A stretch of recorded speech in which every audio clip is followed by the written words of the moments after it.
తపస్వరూపిణైనటువంటి తల్లి కన్యాకుమారి అక్కడ నిలబడిన భంగిమలో ఉంటుంది. ఆ దేవిని ఆరాధించారు భక్తిగా. ఆయన ఆనంద పరసులైపోయారు అమ్మవారి దర్శనంతో. ఆ తర్వాత ఆయన అక్కడి నుంచి గుడి నుంచి బయటికి రాగానే ఆ సముద్రంలో 2 రాళ్ళు కనబడ్డాయి. సముద్రం లోపలికి 2 కిలోమీటర్ల దూరంలో ఉన్నది. ఒకటి పెద్దది, ఒకటి చిన్నది. అందులో పెద్ద శిల మీద అమ్మవారు దేవి నిలబడి తపస్సు చేసిందని ఒక పౌరాణిక ఐతిహ్యం ఉంది. అక్కడ 2 పాదాలు గుర్తులుంటాయి. అవి అమ్మవారి పాదాలు అంటారు. వాటిని శ్రీపాద శిల అని కూడా పేరు దానికి. ఈయనకి అక్కడికి వెళ్ళి ధ్యానం చేసుకోవాలనిపించిందండి. కానీ మధ్యలో ఒక 2 కిలోమీటర్ల సముద్రం ఉంది. అప్పుడు అక్కడ పడవ కట్టేవాళ్ళు వాళ్ళు ఉంటారు, బల్లలు కట్టేవాళ్ళు. వాళ్ళని అడిగితే డబ్బులు ఇవ్వన్నట్టు. 8 పైసా లేదు. ఇప్పుడు ఈదుకుంటూ వెళ్ళట. వచ్చిన దగ్గర నుంచి ఆయన గమనిస్తున్నాడు. సదాశివం పెళ్ళైన వ్యక్తి, మహాత్ముడు ఏదో అనిపిస్తోంది ఆయనకి. ఆయన ఈయన అనుసరించట. నాకేం పర్వాలేదని చెప్పి సముద్రంలో దూకి ఈదుకుంటూ వెళ్ళి ఆ శిల మీద కూర్చున్నారు.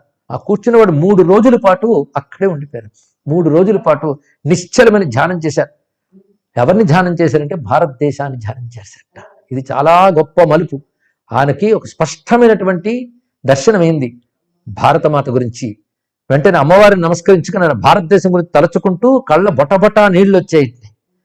తానేమి భావించానో తర్వాత కాలంలో ఆయన మాటల్లో చెప్పినది మన అనువాద రూపంలో ఇక్కడ గ్రహిస్తున్నాం. ధ్యానించింది భారతదేశాన్ని. ఏమిటి భారతదేశం? విజ్ఞానం ఇతర దేశాల్లో ఇంకా చిగురెత్తక ముందే ఆ విజ్ఞానానికి స్వగృహం ఈ భారతదేశం. ఆధ్యాత్మిక జ్ఞానం ఈ భారతదేశంలో హిమాలయ పర్వతాల్లా ఎదిగి ఉన్నది. అంతేకాదు, ఏనాడో లోకంలో అవతరించే ఋషి సప్తములు వాళ్ళ పాదస్పర్శతో పవిత్రం చేసిన క్షేత్రాలన్నీ ఈ భారతదేశంలో ఉన్నాయి. అంతేకాదు, మానవుడు అభ్యంతర ప్రకృతి గురించి, వాళ్ళ ఆంతరిక ప్రపంచం గురించి పరిశోధనలు ప్రారంభమయ్యేది ఈ గడ్డ మీదే. అంతేకాదు, జీవాత్మ యొక్క అమృతతత్వ శక్తిని, భగవంతుని గురించి జీవాత్మ పరమాత్మ వివేచన గాని, ప్రకృతి గురించిన యొక్క వివేచన గాని ఇవన్నీ ఈ దేశంలోనే పుట్టాయి. అందుకే ప్రపంచానికి గురుపీఠం భారతదేశం. అలాంటి అద్భుతమైన భారతదేశం నాది. అంతేకాదు, ఎంత అయినప్పటికీ కూడా ఈ దేశంలో ఉన్నంత గొప్పవారు ప్రపంచంలో ఎక్కడా పుట్టలేదు. అలాంటి మహాత్ములు ఇక్కడ పుట్టారు. అత్యుత్తమైన ఆదర్శాలు ఇక్కడి నుంచే ప్రపంచానికి అందాయి. ప్రపంచాన్ని అనేక రకాలుగా ముంచి లేవనెత్తిన ఆధ్యాత్మిక జ్ఞానం, తత్వ విద్య మహోత్తుంగ తరంగాల్లా ఇక్కడి నుంచే బయలుదేరాయి. ఇది నా దేశం యొక్క గొప్పతనం. ప్రపంచాన్ని తిరిగి పునరుజ్జీవింపజేయగలిగే శక్తి భారతదేశానికి మాత్రమే ఉంది. అనేక వందలాది దాడులు జరిగిన, రకరకాలైనటువంటి ఆచారాలు వచ్చి కలిసిపోయి సమ్మేళనం చేసి అయోమయాలు చేసిన, వందలాది విప్లవాలు జరిగిన ఒక మహాపర్వతంలా చెక్కు చెదరకుండా నిలిచింది నా భారతదేశమే. ఇందులో ఎందరో మహాత్ములు పుట్టారు. చక్రవర్తులు పాలించారు ఈ దేశాన్ని, రాజర్షులు పాలించారు. ధర్మం అంటే ఏమిటో, నీతి అంటే ఏమిటో, జ్ఞానం అంటే ఏమిటో తెలిసి అద్భుతంగా రాజ్యపాలన చక్రవర్తులు ఈ దేశంలో ఉన్నారు. అంతేకాదు, పరాయి దేశాల వాళ్ళు వచ్చి అధ్యయనం చేసినటువంటి అద్భుతమైన విశ్వవిద్యాలయాలు నా దేశంలో ఉండేవి.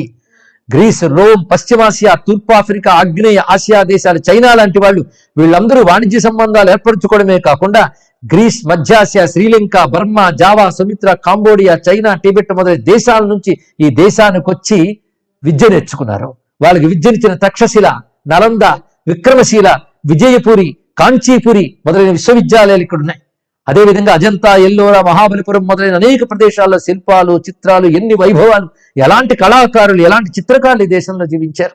అదేవిధంగా ఖగోళ శాస్త్రంలో ఆర్యభట్టు, జ్యోతిష్ శాస్త్రంలో వరాహమేరుడు, గణిత శాస్త్రంలో భాస్కర్ రాయుడు, ఇక ఆయన పుత్రిక లీలావతి, వైద్య శాస్త్రంలో సుశ్రుతుడు, చరకుడు, ఇక రాజనీతి శాస్త్రంలో చాణక్యుడు, ఇలాంటి అగ్రగణ్యులు ఇతర దేశాల నాగరికత ఇంకా కళ్ళు తెరవక ముందే దేశంలో పుట్టారు. అది నా దేశం, నా దేశం గొప్పతనం. ఇది ఆయన చెప్పినటువంటి మాటలు. ఇది ఇప్పుడు తరం తెలుసుకోవాలండి. నేను విజ్ఞానం ఎక్కడి నుంచో ఈ దేశానికి వచ్చిన భ్రాంతి నుంచి ఈ దేశం యొక్క విజ్ఞానాన్ని తెలుసుకునే ప్రయత్నం చేయాలి. అలాంటి దేశం గిర్రెన కాలం తిరిగి ఎలా అయిపోయింది? ఎక్కడ చూస్తే అక్కడ మట్టి గోడలు, శిథిలాలు, కప్పులు కోల్పోయి వెదుర్లు కనబడిపోతూ ఉన్నటువంటి అస్థిపంజరాలు లాంటి కుటీరాలు, అనేక చోట నైరాశ్యం, దారిద్ర్యం, లోపలికి పీక్కుపోయిన కళ్ళతో యువకులు, వృద్ధులు అందరూ నీరసంగా తిరుగుతున్నారు. వీధుల్లో ఆవులు, ఎద్దులు, దొన్నలు ఎలాగ దుర్బలంగా తిరుగుతున్నాయో ఈ ప్రజలు అలాగే తిరుగుతున్నారు. తోవల పెక్కన పెంటలు, చెత్త కుప్పలు. ఇది ఇప్పటి భారతదేశం. అతి పెద్ద సౌధరాజాలు ఉంటాయి, పక్కనే పూరి గుడిసెలు, దేవాలయాలకు సమీపంలోనే పెంట పోగులు.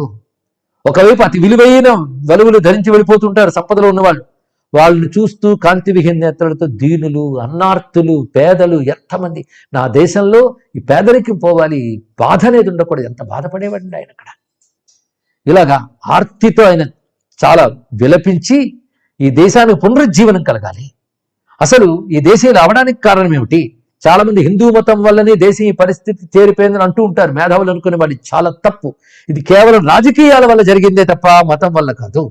అందుకే నిజానికి దేశం బాగుపడాలి అంటే సనాతన భారతీయ గొప్పతనం ఏదైతే ఔన్నత్యం ఉందో అది సామాన్య జనులకు కూడా చేరాలి అని నిర్ణయించుకొని ఆ చేర్చే పని నేను పెట్టుకోవాలి అని ఒకానొక దృఢమైనటువంటి ఒక దర్శనం ఆయనకైంది.